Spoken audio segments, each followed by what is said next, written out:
ब्रह्मपुत्र नदी असम की एक बहुत लंबी और पवित्र नदी है। ब्रह्मपुत्र के किनारे स्थित शहरों में गुवाहाटी, तेजपुर और डिब्रूगढ़ है। इस नदी में लोग अस्थि विसर्जन करने आते हैं। लोगों का मानना है कि इसके पवित्र जल से आत्माओं को मोक्ष की प्राप्ति होती है। उसी नदी में मोहन नाम का 15 साल का युवक तैरने आया करता था। मोहन अपनी तैरने की गति से ब्रह्मपुत्र नदी को 20 मिनट में ही पार कर लेता था। उसकी यह खूबी डिब्रूगढ़ गांव के लिए गर्व और उसकी मां के लिए चिंता का विषय था। कई बार मना करने के बावजूद मोहन ब्रह्मपुत्र में तैरने के लिए जाया करता। मोहन अपनी मां के साथ डिब्रूगढ़ गांव में रहता था। उसके पिता बचपन में ही गुजर गए थे और उसकी मां कपड़े सिलकर घर चलाती थी। एक दिन दत्ता परिवार अपने मृत बेटे रवि की अस्थियां ब्रह्मपुत्र नदी में बहाने आए। उसी वक्त मोहन भी तैरने कूदा और नदी में प्रवाहित रवि की अस्थियां जल में बहते बहते मोहन के शरीर पर लग गई। इस बात से अनजान जब मोहन नदी से बाहर आया तो उसने अपने शरीर पर जगह जगह राख देखी, जैसे उसने राख से स्नान किया हो। मोहन ने फिर से नदी में कूद के अपने शरीर से राख धो डाली, पर सिर्फ राख धोने से मुसीबत खत्म नहीं होती। इस बात से मोहन अनजान था और कपड़े पहनकर वापस घर चला गया। रात के 1 बजे अचानक मोहन चिल्लाने लगा, मुझे इंसाफ चाहिए, वरना किसी के लिए ठीक नहीं होगा। मोहन की आवाज़ सुनते ही उसकी माँ फौरन उठ के उसके पास गई तो उसने अपनी माँ को जोर से धक्का दिया और गुस्से से गुर्राते हुए बोला, ए बुढ़िया, चल मुझे मेरे घर छोड़ के आ, मेरा घर गुवाहाटी में है। मोहन का ऐसा हाल देख उसकी माँ बहुत डर गई थी।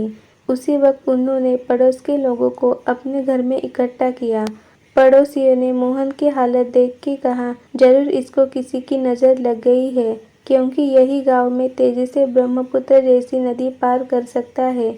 मोहन को कल हम कामाख्या मंदिर ले चलेंगे, क्योंकि वहाँ हर बाधा से छुटकारा मिलता है। कामाख्या मंदिर असम की पहाड़ी पर स्थित है और 51 शक्तिपीठों में से एक महापीठ है। यह मंदिर अघोरी, साधु और तंत्रिकों का गढ़ माना जाता है। रहस्य से परिपूर्ण यह मंदिर चमत्कारों का क्षेत्र है। यहाँ मन्नत पूरी होने पर बलि भी दी जाती है और हर तरह की काली शक्तियों से निवारण मिलता है।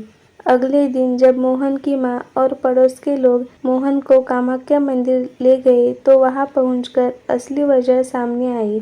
मंदिर की चौखट पर पैर रखते ही मोहन झटके से दूर हुआ। फिर वो जोर जोर से चिल्लाते हुए भयानक हरकतें करने लगा, जैसे मंदिर के पास के पेड़ पर उल्टा लटकना, लोगों को पत्थर मारना और अपने शरीर को नाखूनों से नोचना। इतने में वहाँ एक साधु आ गए और उन्होंने मोहन को देखते ही कहा, इस लड़के पर बुरी आत्मा ने कब्जा कर लिया है और अब वो इसके शरीर में प्रवेश कर चुकी है।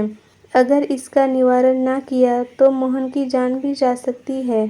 मोहन की माँ ने कहा, साधु महाराज, आप जैसे ठीक समझे वो करें, बस मोहन ठीक हो जाए। मेरे जीने का एकमात्र सहारा अब मोहन ही है। साधु ने मोहन के सिर पर हाथ रख के उसे शांत किया। फिर मोहन ने कहा, मुझे इंसाफ चाहिए। साधु ने पूछा, कौन है तू और इस बच्चे से क्या चाहता है? मोहन ने जवाब दिया, मैं रवि हूँ। उस दिन जब मेरा परिवार मेरी अस्थियां बहाने ब्रह्मपुत्र नदी में आया तो उसी नदी में मोहन तैर रहा था। मैंने उसी वक्त इसके शरीर में प्रवेश कर लिया, क्योंकि यही लड़का मुझे इंसाफ दिला सकता था। साधु ने अपने मंत्र शक्तियों से रवि की आत्मा को मोहन से अलग किया और रवि की आत्मा पर गंगाजल छिड़का। रवि की आत्मा गायब हो गई और मोहन यह सब देख वही बेहोश हो गया। साधु ने अपनी सिद्धियों से इस घटना का पता लगाया और मोहन की माँ से कहा, जब किसी का अस्थि विसर्जन हो रहा हो तो राख में आत्मा का वास होता है। मोहन से यही गलती हुई। जब रवि का अस्थि विसर्जन हो रहा था तब मोहन उसी वक्त ब्रह्मपुत्र नदी में तैर रहा था और रवि की राख मोहन के शरीर पर लग गई और इस तरह रवि को मोहन के शरीर में प्रवेश करने मिल गया। यह सुनकर वहां मौजूद सब लोग हैरान हो गए और मोहन की मां ने मोहन को कामाख्या देवी का आशीर्वाद दिलाया। असम के भूतिया रहस्य से शायद लोग अनजान हों, पर कामाख्या देवी मंदिर के रहस्य जानने में आज भी लोग नाकाम हैं। वैज्ञानिक भी इस मंदिर के रहस्य का पता नहीं लगा पाए। हम इंसान यह भूल जाते हैं कि कुदरत के कई ऐसे रहस्य हैं जिन्हें जानने की कोशिश हमें नहीं करनी चाहिए। कई बार रहस्य के खुलने में बहुत भारी कीमत चुकानी पड़ती है और अनजाने में हम दैविक शक्तियों को चुनौती दे बैठते हैं।